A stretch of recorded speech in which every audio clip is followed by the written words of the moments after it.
à tous et bienvenue dans cette nouvelle vidéo. On va faire un petit peu de mécanique, cette fois-ci sur ce magnifique pit bike de piste. Cette moto, elle appartient au jeune Wilfried, c'est carré. Il fait de la piste avec et quand tu vois l'absence de bande de peur sur les pneus avant, je te garantis qu'il n'est pas là pour enfiler des perles. Ce véhicule est équipé d'un moteur YX 155 cm3 et pourquoi elle est là, je t'explique.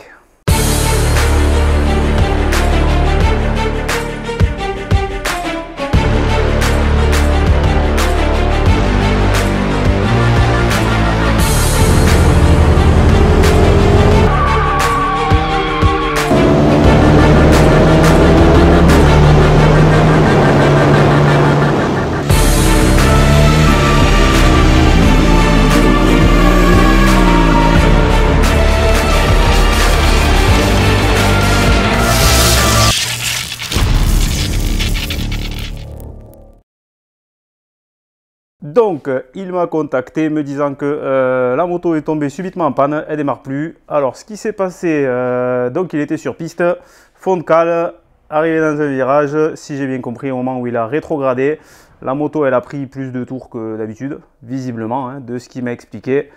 Et bon, stoppé net, impossible de la redémarrer et compression, on va pas dire inexistante, mais beaucoup plus faible que ce qu'elle n'était. Comme tu le vois, j'ai déjà commencé à démonter les carters à droite à gauche et je voulais donc inspecter le jeu aux soupapes pour voir s'il n'y avait pas un souci au niveau d'une soupape et effectivement, ça c'est pas normal. Donc pour moi, soit il y a une soupape qui s'est cassée, tordue, cassée, je ne sais pas. Éventuellement le ressort de soupape qui serait cassé, ça m'étonnerait un petit peu plus. Donc ce qu'on va faire, on va déculasser puis on verra ça. Alors cette moto, elle doit être prête pour dans 15 jours. Parce qu'ils doivent aller avec sur un événement, un salon là, qui va se tenir à Perpignan. De ce fait, ma mission, ça sera soit de réparer ce moteur là, selon bien sûr les pièces qu'il y aura à remplacer et le délai qu'on aura pour les recevoir, ou sinon monter ce magnifique moteur 190. Alors là c'est plus la même là. Donc pour ceux qui connaissent un peu, hein, ça c'est un Daytona 190, c'est le top hein. Pour des moteurs de pit comme ça. C'est la folie ça. Donc il m'a amené ça, il y a tout un carton de pièces avec un gros carbu, blablabla. Bla, bla, bla. Pour l'instant, si on arrive à remettre en état celui-là, ça sera déjà pas mal. Là, on va pas s'emmerder.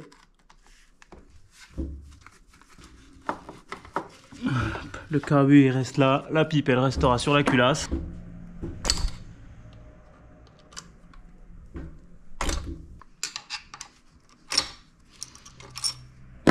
Hop, ça dégage.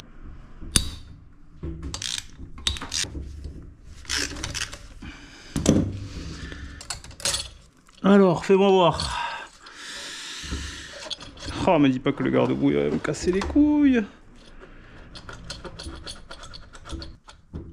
Bon, on va lever le garde-boue. Allez. Voyons, déjà, moi j'aperçois un truc. C'est que la soupape d'admission elle est ouverte et elle n'est pas censée être ouverte. Donc à tous les coups elle est tordue. Ah.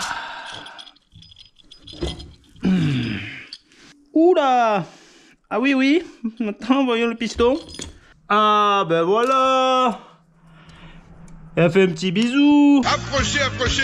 On va danser le big bisou. Big bisou. Big bisou.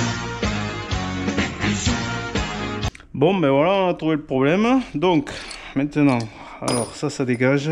Ah oui, elle est tordue. Oh, putain, ouais, elle est... Oh là là. Pour moi, sur régime et affolement de soupape et contact, altercation avec le piston. Le piston, ça, franchement, on s'en bat les couilles. On va quand même sortir de toute façon maintenant le cylindre. Hein.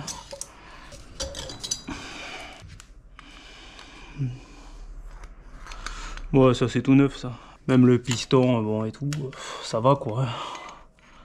Ça va quoi, hein, ça a tourné, mais ça peut tourner encore longtemps, hein, pour moi, il n'y a pas trop de problème. Bon bah écoute, je vais voir avec lui ce qu'il veut faire, je vais lui annoncer la bonne nouvelle. Est-ce qu'il veut recommander une soupape à condition, de toute façon je vais la sortir, faut voir aussi si le guide de soupape a pas ramassé. Hein. Est-ce qu'il veut changer une soupape? Est-ce qu'il veut remettre carrément une culasse? Est-ce qu'à y être il veut faire un piston segment? Est-ce qu'il veut remonter comme ça?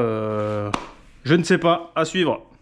The next day. J'ai démonté la soupape, histoire de vérifier quand même qu'il n'y ait pas de problème sur la culasse. Soupape qui est une véritable œuvre d'art. Je te laisse constater par toi-même. Et comme je le craignais, le guide de soupape est cassé en 3. Donc là, je ne sais même pas si ça se répare et si ça se remplace sur ces culasses-là. Dans tous les cas, moi, je ne peux pas faire. Et au prix où coûte une culasse, ça coûtera certainement moins cher de changer la culasse complète. Donc, le propriétaire de la machine m'a ramené une culasse neuve. Problème, elle n'est pas complète. Du coup, il a dû repartir au magasin. Alors, il prend les pièces en Espagne. C'est pas très loin, mais il y a quand même 1 heure de route. Me chercher joint queue de soupape, 2 soupapes neuves. Enfin, à y être, on met tout quoi. En attendant, donc, sur l'ancienne culasse, il faut finir de sortir le deuxième culbuteur. L'arbre à cam et normalement c'est tout ce qu'on devra récupérer dessus. Il m'a aussi ramené du coup un petit piston tout neuf. À y être, il a dit on va faire le piston. Bien sûr, joint de culasse, joint d'en base. De mon côté, j'avais déjà procédé au nettoyage des plans de joint, donc le cylindre parfait. J'ai revérifié l'intérieur. Vraiment, il est nickel.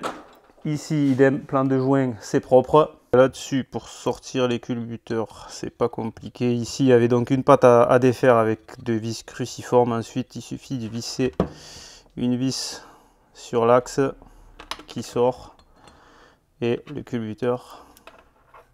Alors, comment il sort? Comment il sort? Comme ça. Ok. Lui, on peut déjà le réinstaller sur la nouvelle culasse.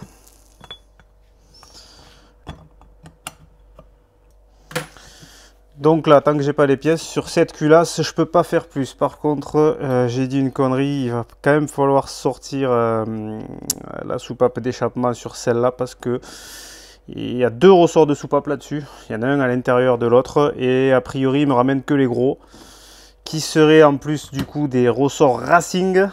Donc ça évitera peut-être d'avoir la même chose au prochain sur-régime. Donc les petits ressorts, il faut que je les récupère. Donc pour monter les soupapes, on utilisera cet outil. Par contre, pour les démonter, normalement, il y a la méthode un peu bourrin qui marche très bien.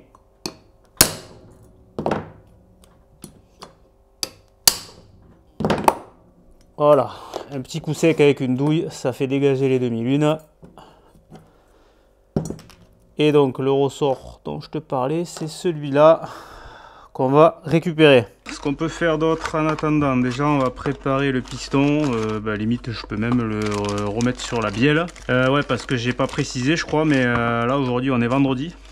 Et la moto doit être prête pour vendredi. Donc là, il faut s'activer. Il doit arriver dans pas longtemps avec les pièces qui manquent. Et il me reste la fin d'après-midi pour terminer.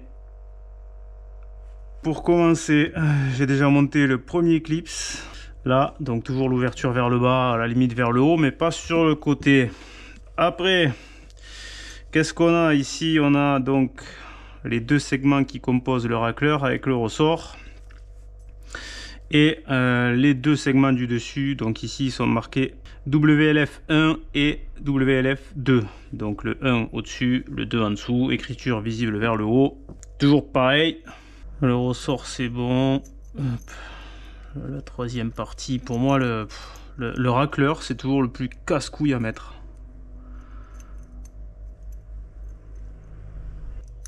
Hop là, le numéro 2. Le 2 c'est bon, le 1.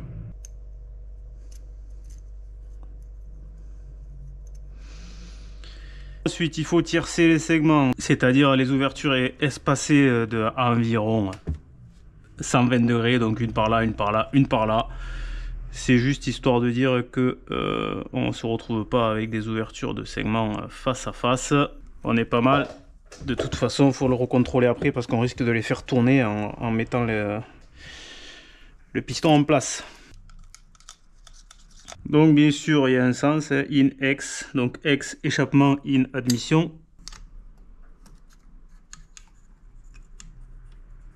Hop. Clac. Alors, pour la pose du clips, bah, j'ai pas de conseils à te donner, hein. Chacun sa merde. Allez, viennent d'arriver les dernières pièces. Donc, deux soupapes, les ressorts, joints queue de soupape, les coupelles, les demi-lunes, etc. Alors, effectivement, les ressorts Racing, il n'y a rien à voir, beaucoup plus dur. Donc, première chose à faire, montage des joints de queue de soupape qu'il suffit de presser comme ça, paf.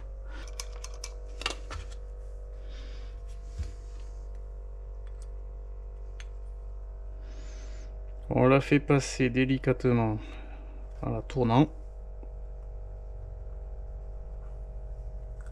pour pas abîmer la lèvre du joint. Rondelle bien à sa place, les deux ressorts.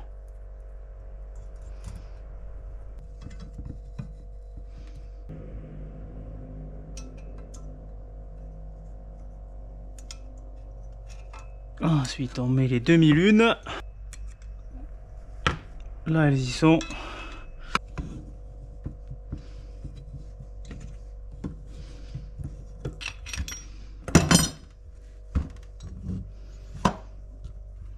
Donc là on voit qu'elles sont bien en place. Nickel, pareil pour la deuxième. Allez, les soupapes, c'est bon. Donc on remet les basculeurs à leur place.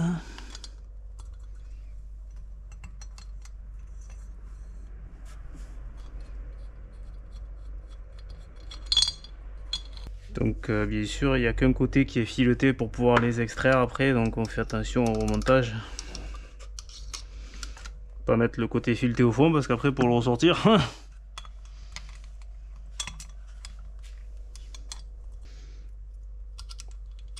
Ici la plaque de maintien.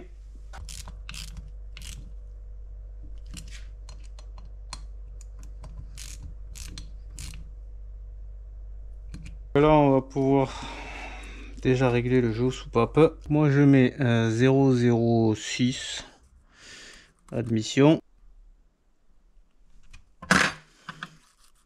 On est pas mal. Et 0,08 échappement. Parfait. Hop, ça c'est bon. Lui, on va bien lui huiler la couenne. Donc les segments, on fait gaffe d'essayer de pas trop les faire tourner, hein, vu qu'on s'est emmerdé à les tiercer. Le guide, on le fait passer dedans. Ah, le premier, il est passé.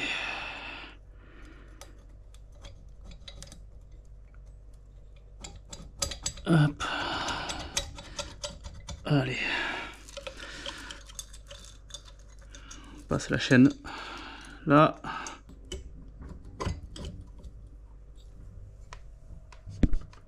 Allez, joint de culasse.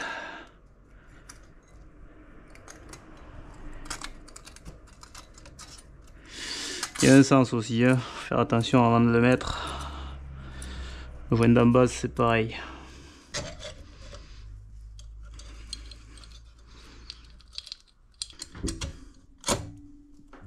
Tac. Couple de serrage assez ridicule, hein, de ce que j'ai trouvé là-dessus. 10 newtons, ça me paraît... On va rapprocher un peu partout.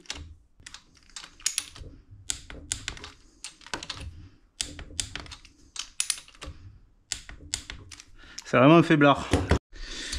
Et pour finir, donc les deux petites ici, là, dans le passage de chaîne.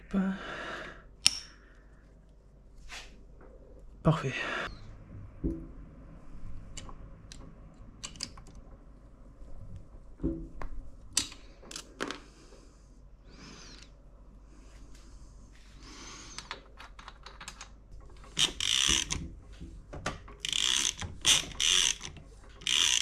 22h20. On est large. Alors les tours moteurs, pour vérifier qu'il n'y a rien qui bloque, ça c'est fait. J'ai remonté les 3 capots ici. L'échappement il est en place. Il me reste à la remettre en route. Une fois qu'elle aura tourné un petit moment, après je ferai la vidange, blabla.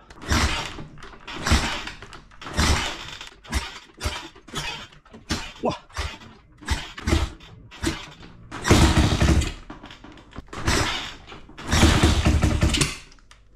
Ce putain de starter il tient pas en place en fait.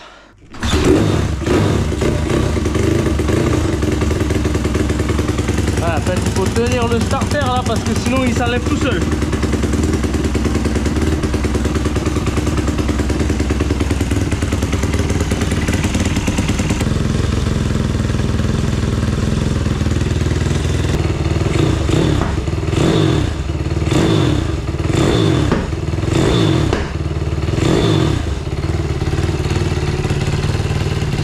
« 23h, mission accomplie, on est toujours vendredi, elle devait être prête pour vendredi, donc son propriétaire va pouvoir venir la récupérer demain matin. Ça a l'air de marcher cette petite connerie, tu sens que dès que tu touches la poignée de gaz là, pap, pap, pap, ça veut y aller. Me reste à lui faire une petite vidange là vite fait, là ça va aller vite. Je l'ai laissé tourner un petit quart d'heure au ralenti déjà, histoire de pré-roder on va dire. Les voisins sont contents. Prochaine vidéo mécanique, ce sera sur le petit gaz ici là. La première vidéo, elle a l'air de vous avoir plu pas mal. On se fera le remontage complet du moteur. Les pièces sont en train d'arriver. J'ai pas tout encore donc ça arrive. Allez, adieu.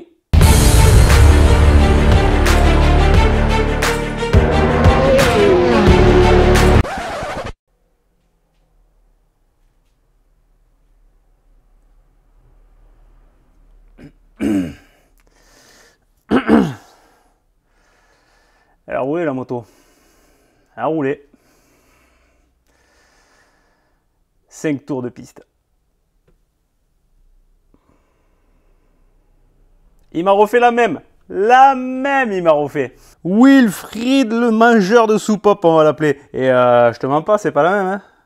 Ça c'était la première. Alors bon, il s'est amélioré. Hein. Elle est moins tordue que la première. Non, je charrie, hein, mais quand tu as un gros niveau, au bout d'un moment, la mécanique, elle suffit plus, quoi. Donc, du coup, ben ouais, la moto récupérée pour rouler ce week-end. Donc, circuit du Roussillon, dimanche. 2 tours de chauffe de rodage, on va dire, voilà. Et puis, 3e tour.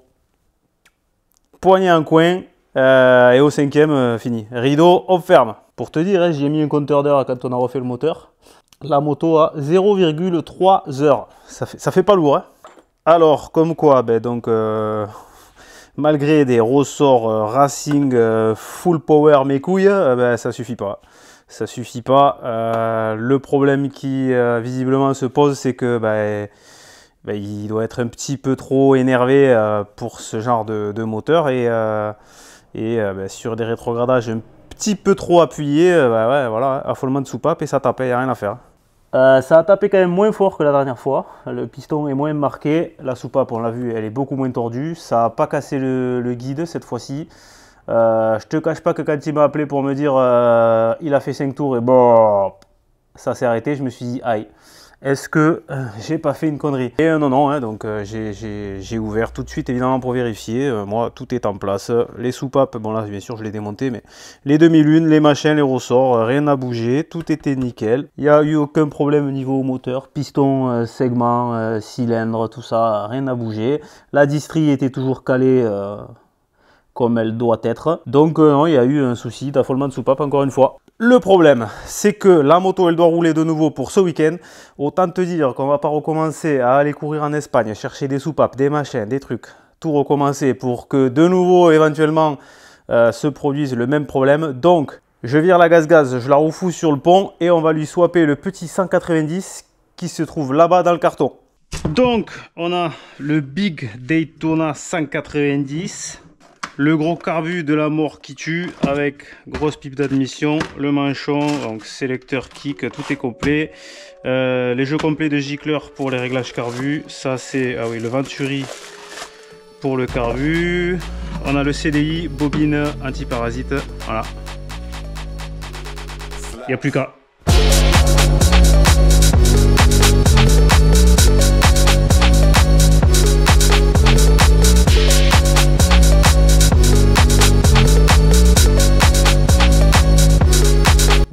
moteur il est dehors.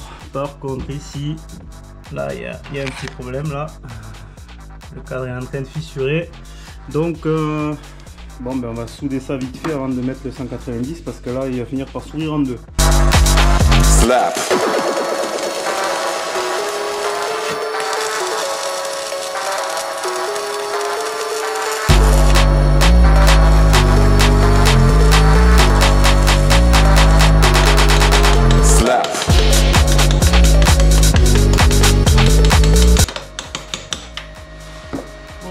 Atelier réparation en tout genre. J'écoute. Là je t'y ai fait un renfort. Si ça bouge.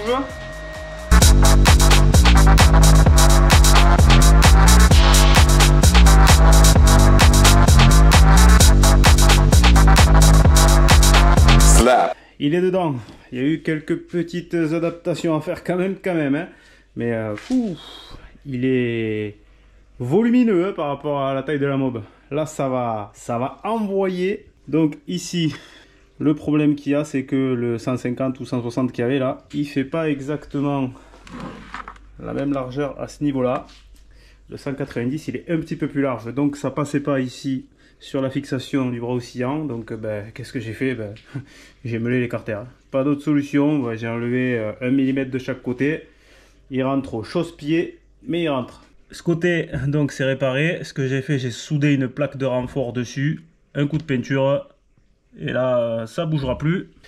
Reste à voir si l'échappement tombe bien. Ça a l'air de, ça devrait coller. Le kick, après je sais pas s'il va passer, on verra s'il y a une modif à faire ou pas. Installer la nouvelle pipe, le gros carbu, blabla, le câblage. J'ai déjà monté le nouveau CDI. Mais là pour l'heure il est assez tard comme ça. Je vais aller me jeter une petite bière.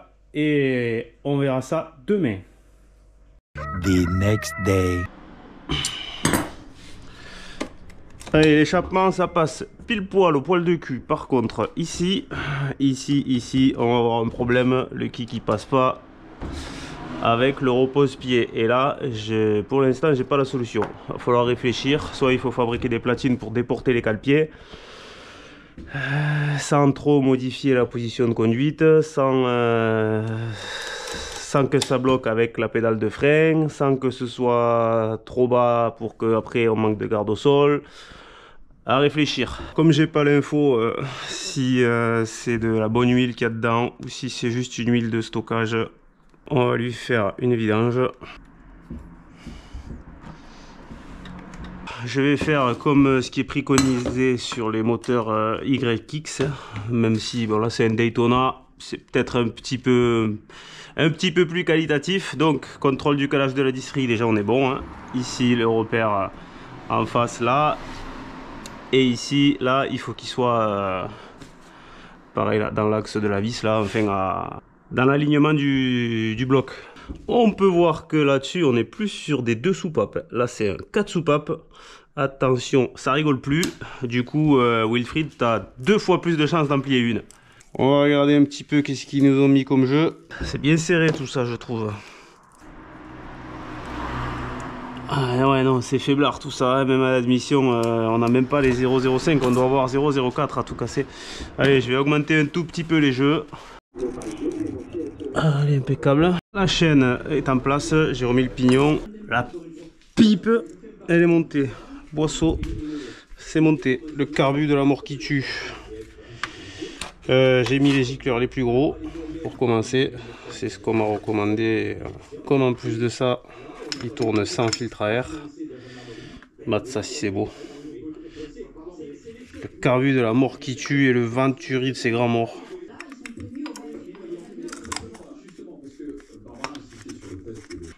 Brapum, brapum, brapum. Le carbu, c'est en place. Remonter le sélecteur, récupérateur de trop plein d'essence là. Je l'ai récupéré de l'autre cylindre. Il y a aussi un petit récupérateur de vapeur d'huile ici. J'ai monté le kick du coup en démontant le cale-pied et donc il m'a dit que le kick il s'en battait les couilles. Il a démarré à la poussette donc c'est pas un problème. Du coup une fois que je l'aurai fait tourner, je remettrai le cale-pied sans le kick. Cap de gaz, nickel. J'ai réglé la garde, embrayage, pareil. Je l'ai remis en huile. Donc, écoute, pour moi, il n'y a plus qu'à lui mettre quelques coups de cric. Et on va faire prendre vie à ce magnifique Daytona 190 tout neuf. Ah, voilà, hein, ça à mon avis, on va pas le démarrer en claquette.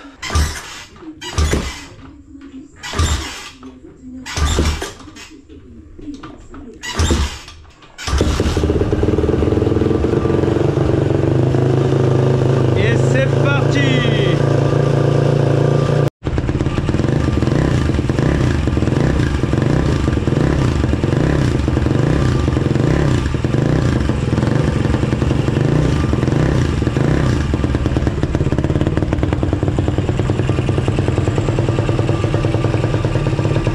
Allez, c'en est terminé pour cette petite pit bike 190 du coup maintenant, elle a pris du niveau. Je l'ai donc laissé tourner, j'ai fait au moins 3 ou 4 cycles de 10 minutes. Du ralenti, quelques petits coups de gaz histoire de la mettre un peu en chauffe. J'ai refait une vidange, donc là elle est prête, il n'a plus qu'à partir avec pour aller la rôder. Cette fois-ci, c'est vraiment la fin de la vidéo. Adieu!